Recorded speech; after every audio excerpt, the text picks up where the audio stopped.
If you're a beginner photographer and videographer, such as I am, then this is the video for you. After watching what felt like countless hours of reviews on which VND filter set I should get, I finally decided to go with Freewell's versatile magnetic VND filter.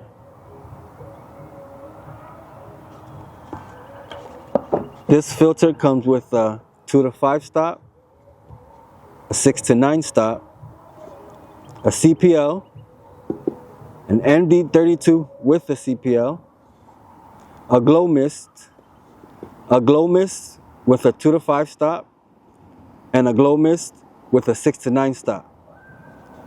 So my dilemma was that every time I tried to film outside, I had to film in automatic, which is what I'm doing right now, which means my camera's figuring out the ISO, the shutter speed, the aperture, all on its own.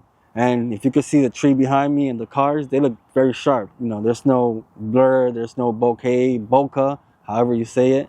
I'm just learning all this now too. Everything's kind of in focus. There's no background blur. And if you can see my hands, it looks a little jittery. There's no motion blur. Everything looks a little digital. There's no motion blur at all.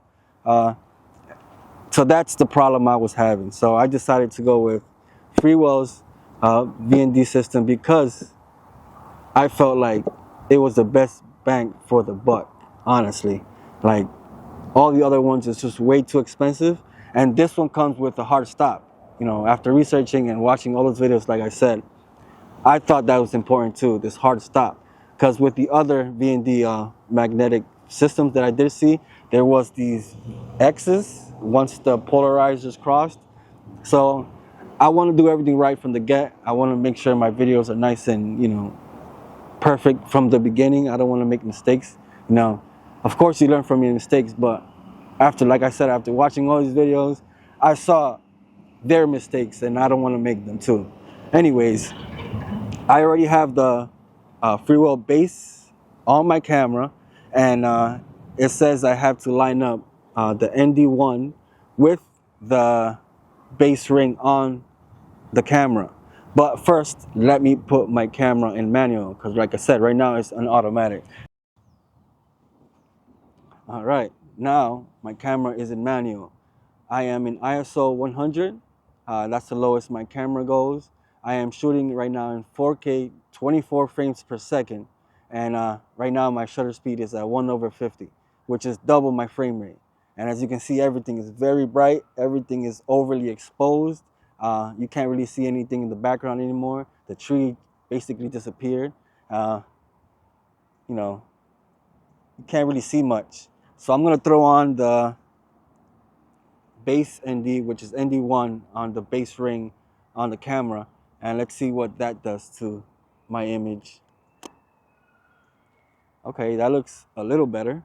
I could see the tree a little bit more, but it's still overly exposed. My camera says I am like +2 right now on the EV.